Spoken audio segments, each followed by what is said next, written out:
코인 왕자입니다. 자, 대형 거래소 보겠습니다. 이번에 대형 거래소가 이제 뭐가 있었냐면, 바이낸스, 그죠? 그 다음에 코인 베이스. 두 개의 거래소가 상당히 이제 큰데, 미국 증권위원회에서 바이낸스 기소를 했죠. 그리고 나서 코인 베이스까지. 자, 이제 기소한 이유는 두 거래소 모두 증권거래 서비스를 제공했다. 어, 그 사이에서 이제 터진 게 뭐냐면, 이 다음에 터진 게 코인들이에요, 코인들. 거래소 안에 있는 코인들이 타격을 받았다. 그럼 타격받았으면은 저거를, 저것도 조금 저는 개인적으로 좀 웃긴 게, 만약에 거래소 자체의 문제라고 한다면, 거래소 안에 있는 코인들 말고, 거래소 자체를 어떻게 이제 뭐 바꿀 건지 그런 거 가지고 좀 조율을 해줘야 되는데, 거래소 안에 얘네들이 이제 바이낸스하고 코인베이스가 바로바로 오케이를 안 해주니까 오히려 그 안에 있는 코인들을 가지고 또 시비를 걸고 있다. 이렇게 좀 보여지거든요.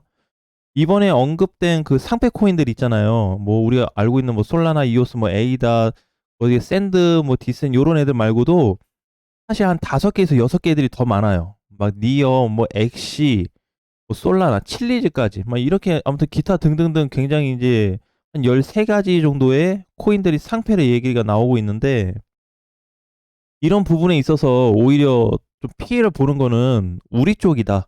그러면 미국 증권위원회하고 거래소하고 잘 뭘 해결을 해야지. 그죠? 그 타격을 가지고 코인을 건든다라는 거는 굉장히 이번에 미국 그 어떤 그 신뢰에 있는 부분에 있어서 굉장히 좀 떨어지는 모습을 좀 보여줬다라는 거.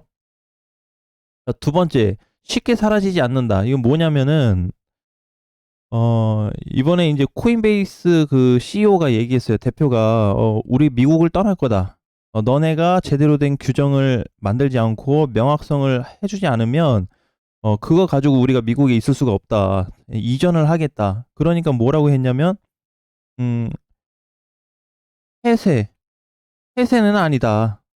만약에 너네가 우리한테 타격을 줘도, 이전을, 어, 목표로 하고 다른 이제 해외 있죠. 해외에서 사업성 키운다. 이제 요렇게를 얘기했으니까 아마 뭐 타격을 받는다 그러면 미국 쪽에서의 타격을 좀 받을 것 같고 거래소 자체로는 타격을 안 받을 것 같아요. 그래서 거래소들은 쉽게 사라지지 않을 것 같고 아직도 그 거래가 많이 되고 있는 바이낸스, 코인베이스 이런 회사들이기 때문에 직접적으로 타격을 주기에는 조금 시간이 걸릴 것 같고 거기에 대한 명확한 규정이 필요한데 아직 규정이 없다. 이렇게 좀 보여져요. 그래서 이제 암스트롱이 이제 얘기한 게 코인베이스 이전 포함해가지고 어, 명확하게 명확성이 확보되지 않으면 세계 다른 국가의 투자를 방안을 고려할 거다. 이렇게 얘기를 했거든요. 그리고 그쪽에 가서 사업 확대를 계획을 말한 바가 있기 때문에 아마 그렇게 이전을 해서 거래소를 다시 운영할 가능성이 높다라고 보시면 돼요. 자, 그런데 그거는 이제 문제는 크게 되진 않죠. 거래소를 없애버리는 게 아니고 거래소 안에 있는 코인들을 건든 거니까 우리는 이제 그게 힘든 거고 회사 입장에서는 거래소를 가지고 증권이라고 이러니까 시비를 붙은 것처럼 신경이 쓰이는 거예요. 자, 어쨌든 대표 입장에서는 거래소가 신경 쓰이고 우리 입장에서는 코인들이 문제가 좀 되고 있다. 자, 세 번째, 샌드위치 된 코인들인데 사실 여기에는 뭐가 포함이 되어 있냐면 어, 코인 플러스 개인 투자자가 껴 있습니다. 저는 이렇게 좀 보고 있는데 자기네들이 싸우는데 우리가 가운데서 짬뽕이 된 케이스예요. 이거는 뭔가 짐이 다 우리한테 온 느낌? 그래서 이번에 보니까 코인들 막 다 빠지고 어제도 비트코인 다시 또 뭐 0.8% 빠지고 이런 부분들이 계속해서 좀 발생되지 않았나 이렇게 좀 보고 있는데 추후 정확하게 이제 나오는 그 발표에 따라서 내용이 바뀔 수는 있어요. 그래서 무조건 얘네가 얘기한 게 100%다라고 할 수는 없습니다. 근데 이제 여기에다가 플러스 된 거는 음 이제 미국의 어떤 유명인들이 한마디씩 더 던지다 보니까 그게 직접적으로 코인들을 타격을 하긴 했다. 자, 그러면 타격 이후에 변동성은 아직까지 어떻게 될까? 변동 가능성은 있습니다. 저는 이렇게 보고 있어요. 왜냐면 이거 단순하게 그냥 뭐 거래로 보고 뭐 차트로 보고 이런 게 아니고, 이게 저도 이제 미국에 있는 미국 거래소 암호화폐 규정이 있거든요. 자, 그거를 좀 찾아봤고요. 국내 한국 거래소에 있는 암호화폐 규정에 대해서 이걸 찾아봤는데 사실 거의 다른 건 없어요. 아직까지는. 중요한 거는 사실 우리나라보다는 미국 기준인데, 그럼 미국에서 SEC가 얘기했다고 그래가지고 직접적으로 거래소를 건들거나 코인들을 타격을 할 수 있냐는, 이슈로 타격은 가능하다. 이슈. 하지만 절차가 있다. 절차를 반드시 거쳐야 됩니다. 우리 이제 국내 거래소만 보더라도 예를 들어서 뭐 수위가 이제 위에 있으니까 수위가 문제가 됐다면 투자 주의를 줘야 되고, 그 다음에 몇 월 며칠 날 상폐할 거예요라는 공시가 떠야 돼요. 그죠? 이런 절차를 거치지 않고 그냥 바로 획 없애버리는 게 불가능합니다. 못해요, 그렇게. 자, 그래서 반드시 없애더라도 공지가 나와야 되고 그 절차에 따라 모든 거래소들이 이행하게 돼 있어요. 그렇기 때문에 일단은 뭐 얘기한 게 27일 날 그 로빈후드 CEO가 이제 얘기했던 부분이 그때 가서 뭐 코인들 없애겠다 그렇게 이제 했지만, 사실상 그것도 100% 확정이냐라고 볼 수는 없다라는 거예요. 왜냐면 얘기들이 너무 많습니다. 자, 이제 이 사람은 이 부분에 대해서 강조를 해가지고 상패라고 거의 100% 확답을 하고 있고, 일부 쪽에서는 안 된다. 자, 요게 거의 많이 되고 있습니다. 자, 그 다음에 중간 입장에서는 보다 확인이 돼야 한다. 답이 나와야 된다. 그러니까 이제 뭔가 규정이 나오든지 정책이 만들어지든지, 이거에 대해서 정확한 게 없는데 너네 마음대로 그렇게 얘기했다고 해서 우리를 없애냐? 이렇게, 그러니까 중간 입장이죠. 그러니까 뭔가 답을 보고 결정해야 되는 상황. 그래서 여기 지금 1, 2, 3으로 본다면 지금 요 세 가지가 다 n분의 1 정도 해당되는 부분이에요. 근데 이제 지금 기사적으로 봤을 때는 아무래도 해외에서 좀 유명한 사람이 안 좋게 얘기하다 보니까 우리는 그거를 신경을 안 쓸 수가 또 없는 부분이긴 한데, 이 부분에 대해서 그러면 요걸 놓고 내용을 이렇게 놓고 비트코인으로 돌아가서 국내 거래소하고 이제 해외 거래소하고 좀 나눠서 봤어요. 요거 이제 비트코인 해외 거래소인데, 국내 걸로 놓고 보면은 해외하고 거의 차이가 없습니다. 일단은 경과를 우리가 지켜봐야 되는데 뭘 봐야 되냐면, 자, 거래 대금을 좀 지켜봐야 돼요. 첫 번째. 자, 두 번째는 거래량을 좀 봐야 됩니다.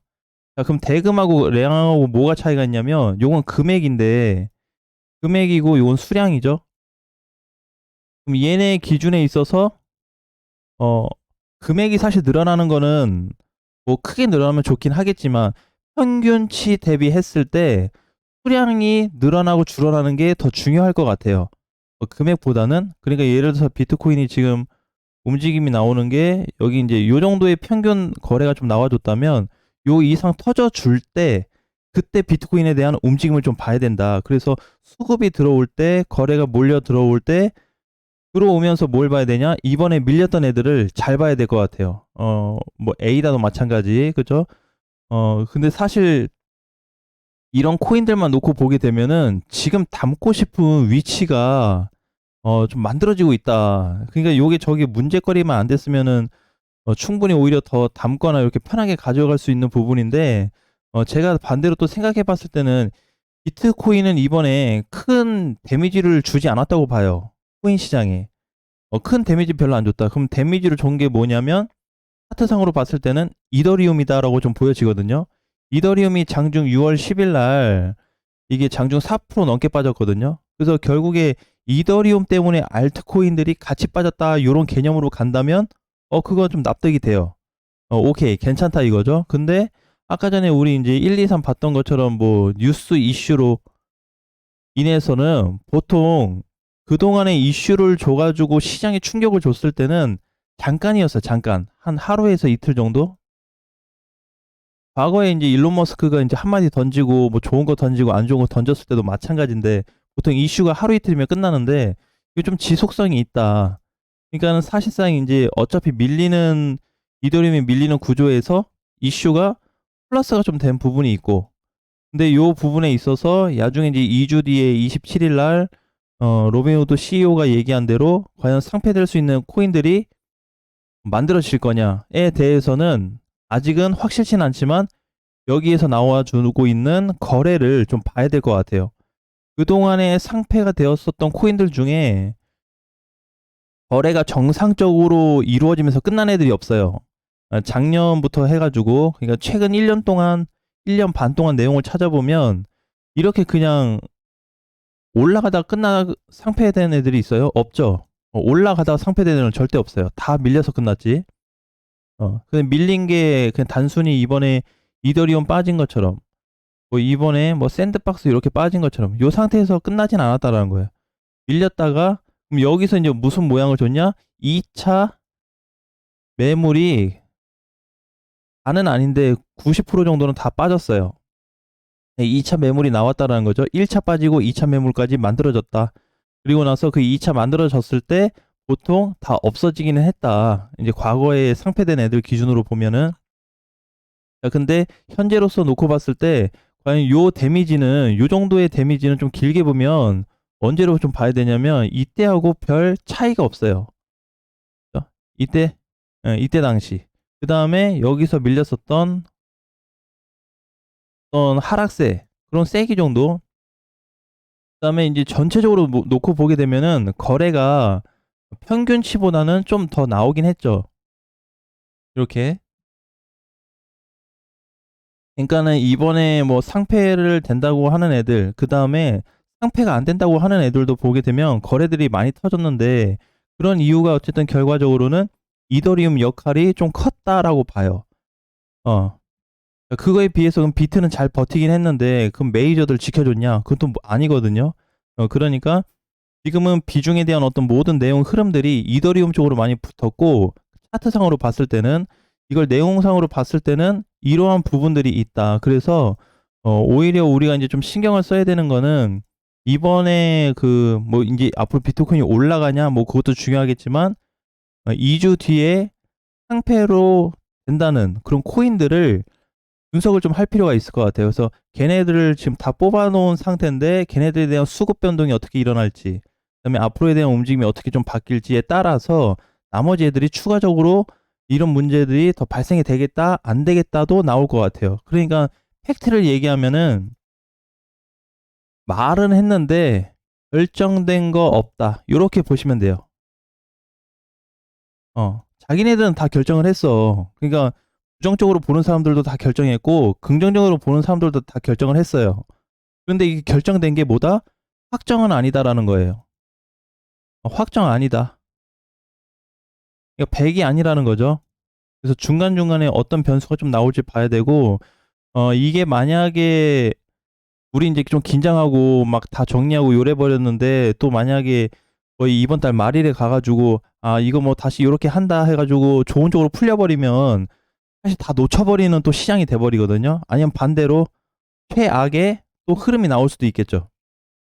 자, 그래서 아직 결정된 건 없기 때문에 추후 거래에 대한 부분, 그 다음에 코인에 대한 흐름, 즉 누구한테 좀 달려있다? 이더한테 대부분 다 달려있기 때문에, 또 이런 얘기가 있어요. 이더리움으로 가지고 밀리다 보니까 이번에 이더리움 그 업데이트 되면서 출금 시스템 되면서 망가지는 거 아니냐, 뭐 그거가 될 수도 있는데, 단순히 그것만 본다면 얼마든지 코인을 보유할 수 있다라는 거죠. 근데 이제 내용이 추가가 됐으니까 좀 지켜봐야 되는 상황이다. 그러면 현재로서 보이는 이더리움의 위치로 봤을 때 현재 위치가 뭐 최악이냐 나쁘냐, 뭐 요걸로 좀 잠깐 놓고 본다면 그렇게 최악의 구간은 아니다라고 봐요. 최악의 구간은 아니다. 그래서 거의 제가 봤을 때는 요 정도면은 밀린 선까지 어느 정도 내려오지 않았나라고 좀 보고 있고, 만약에 이번 주 반등으로 좀 놓고 본다면 추가 반등이 235만 원까지는 반등을 좀 줄 가능성이 있어요. 그러니까 이번에 반등 주고 재차 밀릴 때를 봐야 됩니다. 올라가면 뭐 상관이 없어요. 다 올려놓을 거기 때문에. 그러면 이번에 여기를 회복해 놓고 또는 터치해 놓고 밀릴 때가 중요하거든요. 예, 그때에 대한 값이 아마 일주일 안에 일주일 정도면은 충분히 좀 나오지 않을까 이렇게 보고 있어서 차트적인 거에 대한 문제를 놓고 봤을 때는 요 부분이 더 중요하다. 우리가 이론은 얼마든지 받을 수 있어요. 내용이 이렇다 저렇다는 얼마든지. 그런데 지금 현재 이더리움의 움직임에 따라서 이번에 밀렸었던 거래가 좀 나왔었던 코인들에 대한 영향이 커질 수 있기 때문에 거기로 좀 봐야 된다. 그리고 확정이 되기 전까지는 절대 결정된 게 아니라는 거를 한번 기억하시고 그 사이에서 좀 조율을 하는 게 필요하겠다라는 말씀 드리겠습니다. 오늘장 화이팅 하시고 다음 시간에 뵙겠습니다.